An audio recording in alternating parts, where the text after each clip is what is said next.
Veronica presents the AI Repertory Theatre's production of Dan Turner, Hollywood Detective in Death on Location by Robert Leslie Bellem. It was hotter than the hind hinges of hell, and my puss felt like a fried egg. The rolling dunes of the California desert stretched as far as the eye could reach. Reflected heat was like a blast furnace. I heard a shot. At least it sounded like a Roscoe sneezing ka-chow. It had a muffled quality, though, as if deadened by many thicknesses of cloth. I popped my noggin out of my tent, looked around. Nobody else seemed to have heard anything unusual. The Desert Lust Company was taking its noonday layoff. Lunch was just about ready in the big brown mess tent. I wondered if the heat had finally driven me screwy. Maybe I was just imagining things. I caught myself wishing to God I hadn't come down here. The Desert Lust Troop was an Altamount unit on location in the sand dunes halfway between Yuma and Indio. If it hadn't been for Jack Hannigan, I'd never have accepted the assignment. Imagine, me, Dan Turner, Hollywood private snoop, prancing around in a Bedouin costume before the movie cameras, along with about 300 other extras. But Jack Hannigan had been insistent. He'd offered me a fat fee, and I'd fallen for it. Hannigan was the director of the Desert Lust opus. He was tall, red-haired, efficient. Also, he'd had a bad case of jitters.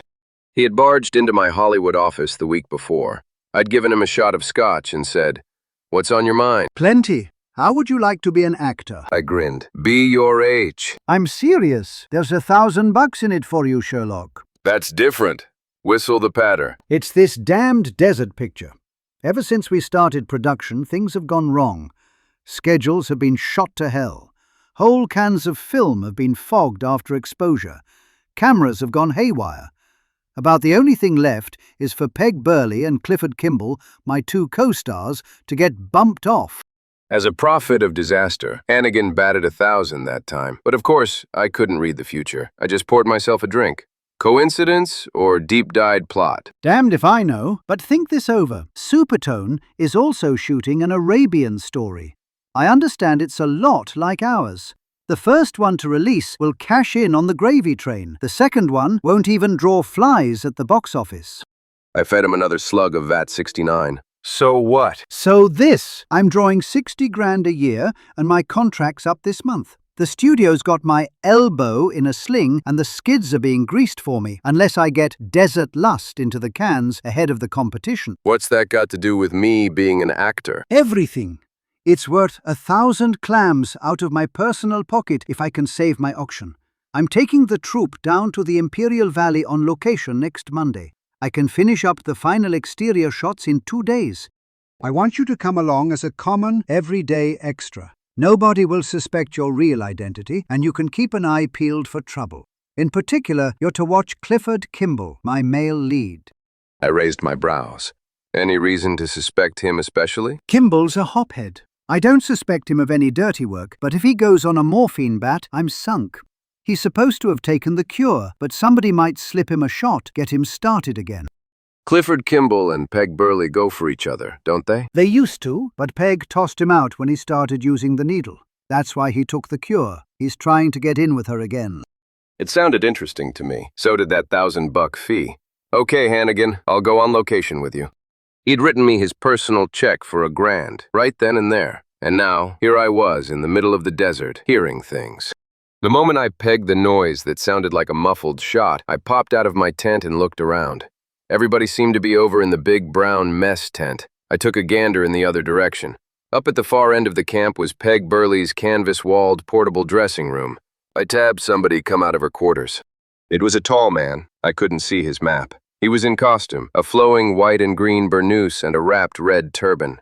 I recognized the outfit. It was the one worn by Clifford Kimball, the Burley Wren's co-star and former sweetie.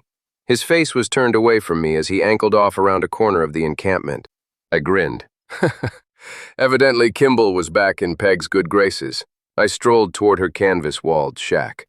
Just beyond it, on the outside, I piped to Jane. She was an extra, and she had the niftiest shape you'd ever want to look at. Rounded hips, slender body, nice firm breasts through the thin gauze of her Arabian dancing girl's costume. She had red hair, a provocative puss, and she was twisting her lithe body in a slow, sinuous dance, all by herself there in the terrific sunshine. When she saw me, she blushed. Quit dancing. She ran toward a camera truck, fiddled for a minute with the controls of a big, steel-jacketed camera. "Hello, sweetness. Rehearsing?" Yes, just rehearsing. She turned and beat it. I watched the way her body undulated as she walked away. "Not bad," I said to myself. Then Jack Hannigan strolled up. He saw me, but he pretended not to. Instead, he lifted the canvas flap over the entrance to Peg Burley's portable dressing room and stepped inside. Just out of idle curiosity, I peered in over his shoulder. I said, "What the hell?" and leaped in after him. He was standing there, white-faced and gasping like a gaffed fish. I gasped, too. There was a big tin tub of water at the far end of the cabin. Peg Burley was sitting in the water, almost naked. The water was stained red. There was a round crimson hole in Peg's back. Ketchup still welled from it, trickled down her milky skin into the water. She was as dead as an election promise. I punched Hannigan to one side, leaped forward to the tin tub, grabbed the Burley cupcake in my arms, lifted her out of the bloody water. Her soft flesh was still warm to my touch, and her glims stared horribly into death. I laid her on a cot, felt for some trace of heartbeat. There wasn't any. I looked around. At the back of the canvas-walled, portable room, there was a long rip slashed by a sharp knife. The rip was big enough to admit the figure of a grown man. I whirled on Hannigan. "Do you realize what's happened?" He was silent. He just stared at his defunct leading woman's unclad remainders like a guy in a trance. I pinched a bruise on his arm. "Snap out of it. This is murder." Murder? He didn't seem to grasp the idea. "Yeah, murder. And I saw the slob that did it." What? "You heard me. There was a muffled shot a few minutes ago. I looked out of my tent, tabbed a bozo coming from this one. It was Clifford Kimball. He evidently sneaked in on Peg while she was taking a sponge bath, slashed a hole in the rear canvas wall, shot her in the back, probably through a wadded cloth to muffle the report. Then he barged out the front way as cool as Billy be damned." Hannigan licked his whitened kisser. Kimball? Good God. "Come on, we've got to catch him before he gets away." Hannigan suddenly came to life. He grabbed my arm. Listen, Turner. This'll wreck everything for me. If we let it out that Peg is dead, if we grab Kimball, then Desert Lust will never get finished. "What of it?" I slipped out of the folds of the white Arabian burnous I was wearing, so I could reach the .32 I always carry in a shoulder holster. "Let's go." He held me back. Turner, you've got to listen to me. I've got to get this picture completed or I lose my job. Grabbing Clifford Kimball now isn't going to bring Peg back to life. "It'll put his asterisk in the gas chamber." But he can't possibly get away. We're 50 miles from nowhere. He couldn't make it across the desert by himself. He's as safe here as if he was in jail. "So what?" So this. I'm directing the final scenes of the picture this afternoon. Mostly mob stuff. Peg Burley wasn't to appear in any of it. Give me a break, Dan. Keep this murder quiet and let me finish my picture. We'll pretend we haven't discovered anything about the murder. Peg won't be missed, and Kimball won't suspect we know of her death. As soon as the last scene is shot, we'll grab him. I shook my head. "No dice, Hannigan. It's too dangerous. The louse might lamb." He dived into his pocket, extracted a fat billfold. Another 1,000 for you, Hawkshaw, if you'll give me a break. I thought it over. After all, I'm after the Gitas first, last, and always. Also, there couldn't be much harm in doing what Hannigan asked. I could keep an eye on Kimball until we were ready to put the bracelets on him. "Okay. Give me the dough. I'll play ball." I put my burnous back on. He handed me 10 centuries. We went out through the rip in the back of the portable dressing room. The company was just finishing lunch in the mess tent. Hannigan went forward to get things started. I nosed around, looking for Clifford Kimball. I couldn't find him. I began to worry. I walked past a little teepee. A voice said, Can I have a minute? I whirled, saw Jane looking at me from the little single tent. It was the red-haired cutie who'd been rehearsing her sinuous oriental dance outside Peg Burley's canvas-walled dressing room. She was smiling at me. I went inside her wickiup. She dropped the flap. I glued the glimpse on her. She was damned easy to look at. She'd removed her Arabian costume, and all she had on was a thin wisp of brassiere and a pair of skin-tight silk step-ins. Her skin was as smooth as vanilla ice cream. I wanted to talk to you a minute. What about? About, What you saw a while ago. That dance I was doing? It was a nice dance. Do you do it in the picture? No. That's what I wanted to tell you. I'm just an extra girl. I was just sort of fooling around. I didn't think anybody was watching me. If any of my friends found out, they'd tease me. I looked at her some more. I began to have ideas. So you want me to keep my mouth shut about the dance? Is that it? Would you? I might, if you'd be nice to me. She blushed. Then she looked me over. That wouldn't be so hard to do, handsome. I took a step toward her. Then I remembered my business. I was supposed to be outside looking for Clifford Kimball. Maybe you'd let me visit you in Hollywood sometime. Maybe. Then she added, I'm Aline Whitmer. and gave me her home address in Hollywood. I grabbed her and kissed her on the mouth, for luck. She knew how to kiss, too. I got a bang out of the way she did it. But there wasn't time to go any further right then. I went out of her quarters before my ideas carried me too far. I saw a guy walking down between the 2 rows of tents. My heart leaped. He was wearing a white and green burnous and a red turban. Kimball. I started trailing him. Then he turned around. He wasn't Clifford Kimball after all. He was Jeff Larash, a Hollywood stuntman, Kimball's double in the present pic. I remembered him from the day before, when he'd performed a particularly difficult bit on horseback in place of Kimball, who couldn't ride worth a damn. Of course, his costume was the exact duplicate of Kimball's, which was what had thrown me off, made me think he was the Kimball Hambo. I searched the crowd, tried to locate my real quarry. I felt a touch on my arm. I half-turned. Jack Hannigan was beside me. He looked as if he'd just seen a ghost. He spoke out of the side of his mouth without moving his lips. Don't let on I've said anything to you, Turner, but for God's sake, follow me, quick. I pretended not to notice him. I let him get ahead of me. Then I trailed along. He led me out beyond the fringes of the movie camp and over a big sand dune. Concealed from the encampment on the other side of the white dune, there was a huddled shape. Hannigan pointed to it. Go look. I slid down the far side of the dune. What the hell? The huddled shape was a man wearing a white and green burnous and a red turban. He was lying face downward in the hot sand, arms outflung. A gat was grasped in his clenched right duke. There was a scrap of paper in the left. I rolled the body over. It was Clifford Kimball. There was a bullet hole in his right temple, and he was deader than petrified wood. I just found this. I came running after you. What do you suppose? I wasn't listening to him. I was prying the deceased actor's stiffening fingers loose from that scrap of paper. What does it say? What is it? I read it to him. To whom it may concern. I killed Peg Burley because I loved her, and she refused to take me back. Now I am going to join her in death. It was signed with Clifford Kimball's signature. God in heaven, now my picture is messed to hell. Go on back to the camp. Get everybody to work. Shoot whatever scenes there still are to take, but shoot 'em over in the other direction. Keep everybody away from here. I'll tote Kimball's carcass back to Peg Burley's tent and stash it there until we're ready to announce the murder and suicide. He looked at me. He didn't seem able to express his gratitude in words, but his peepers were plenty eloquent. He turned, scrambled around the dune. I waited quite a while. Then I lifted Kimball's corpse on my shoulder. He had been tall, thin, and he wasn't very heavy. I didn't have any trouble lugging him back to the deserted camp. I shoved his remnants in through the rent at the back of Peg Burley's portable dressing cabin without being seen. I rolled him into a corner, beside the cot on which Peg's beautiful white corpse rested.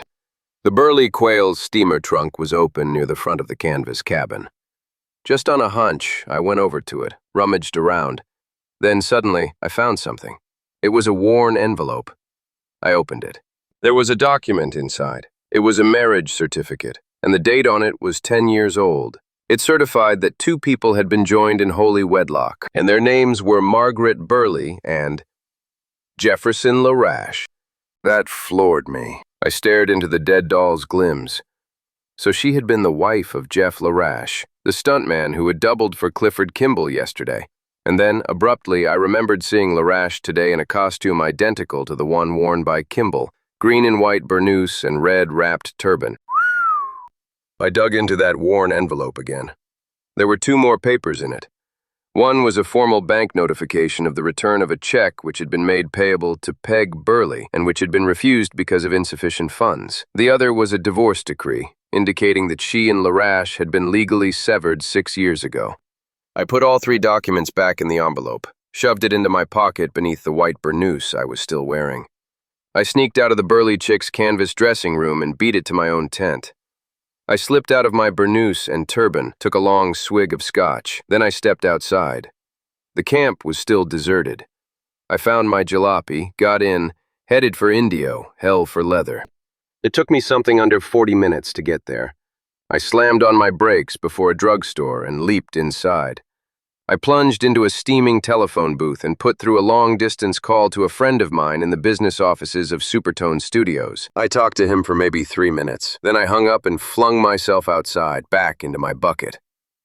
It had taken me less than 40 minutes to drive from the movie camp to Indio. It took me just 30 to get back to camp. I hit 75 most of the way. The Altamount unit was just getting into camp when I arrived. I spied Jack Hannigan, beckoned to him. He followed me behind the mess tent. Listen, don't spill anything about that murder and suicide just yet. I've got an idea. Idea? Yeah, maybe Clifford Kimball didn't kill himself. I've got a hunch that confession note of his is a forgery. I've got an idea he was creamed, the same as Peg Burley was. But who? Keep everything quiet. Hold the company here. Pretend you'll have to shoot some retakes tomorrow morning, and stay away from me until I give you the signal. He fixed the puzzled gander on me. Then he nodded. You're running this, Turner. I hope you know what you're doing. I think I do. Now scram. He scrammed. I waited a minute. Then I strolled along the camp until I came to the tent occupied by the red-haired cutie Aline Whitmer, the one who'd rehearsed that sinuous oriental dance outside Peg Burley's tent. I scratched on the canvas flap. Anybody home?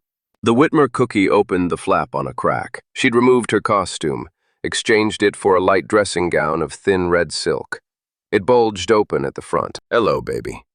Are you as lonesome as I am? Maybe. She let me in. Do you drink anything? She grinned. Yes, anything. I pulled out my flask of VAT 69, found 2 paper cups. We had a snort together. Then I gave her a gasper and set fire to mine with the same match. She blew out the flame. Know what that means? No. What? It means that you want to be kissed. You must be a crystal gazer, handsome. I grabbed her, kissed her. It lasted a long while, that, kiss. I put lots of technique into it. So did she. We were both panting a little when it was over. I ran my fingers along smooth skin.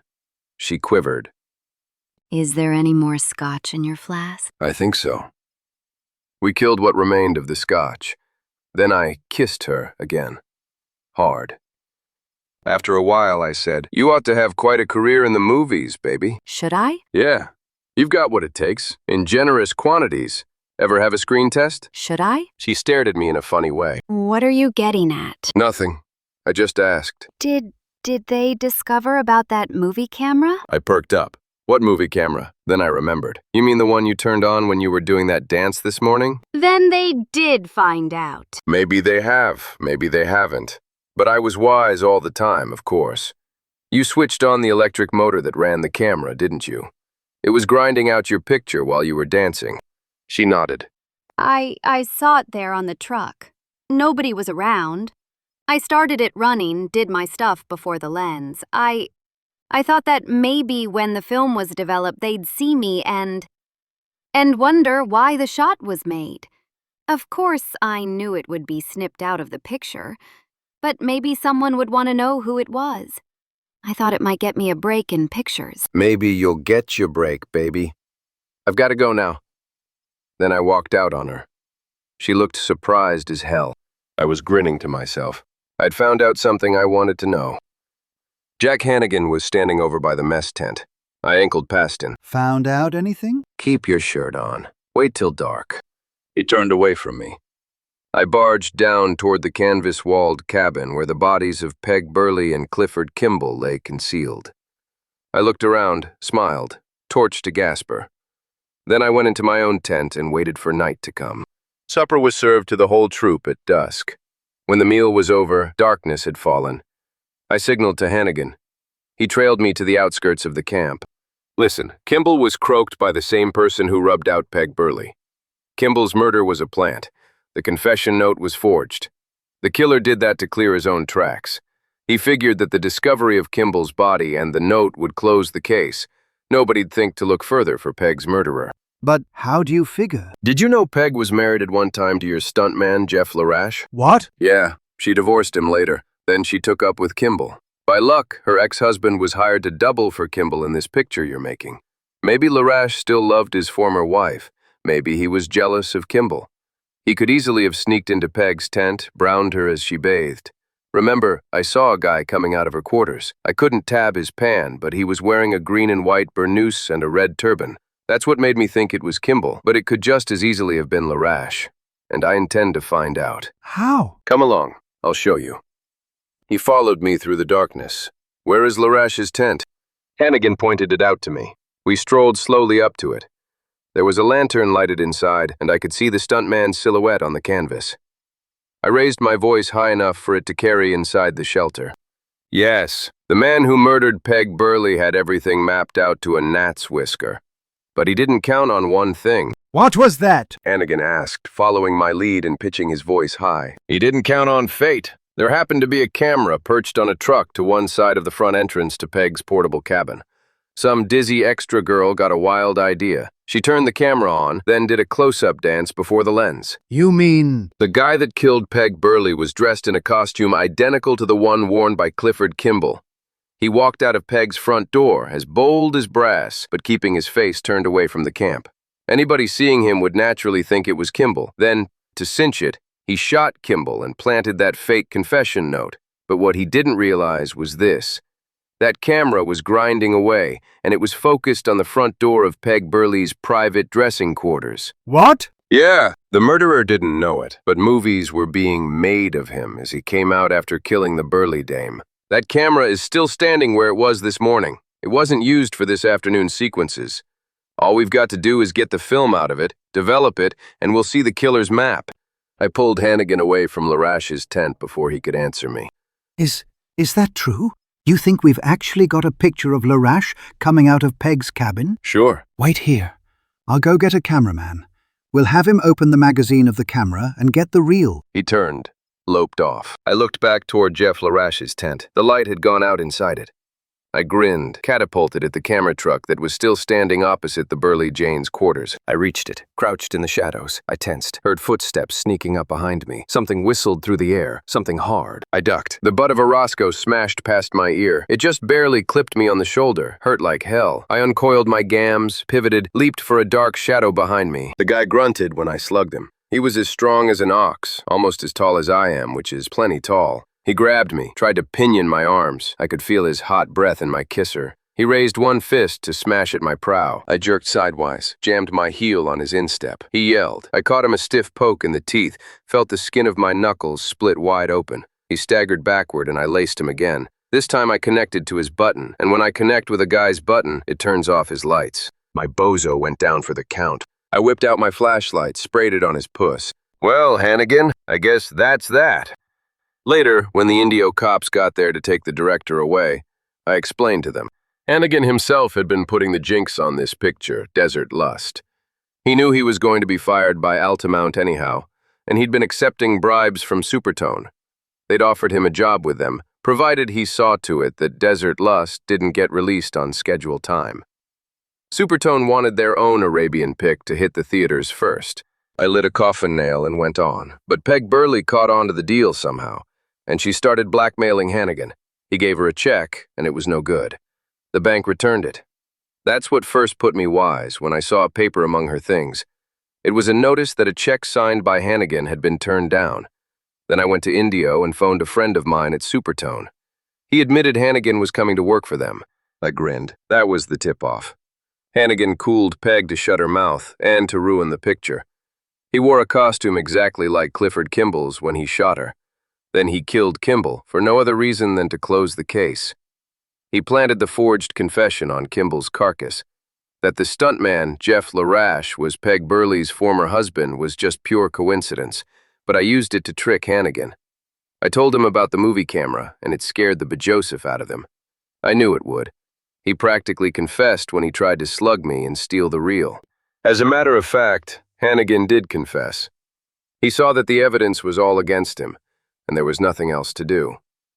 He even told why he'd hired me to go on location. He wanted me around as an expert witness, so that I could testify that Clifford Kimball had killed Peg Burley and then committed suicide. Later, when they opened the Bell in Howell, they discovered something I'd suspected all along. It was empty. It didn't have any film in it. Something had gone wrong with the mechanism, which was why it had been shoved off to one side. Wasn't being used, but that didn't prevent Jack Hannigan from sniffing cyanide at San Quentin. I didn't attend the ceremony. I was busy making hay with the red-haired wren, Aline Whitmer.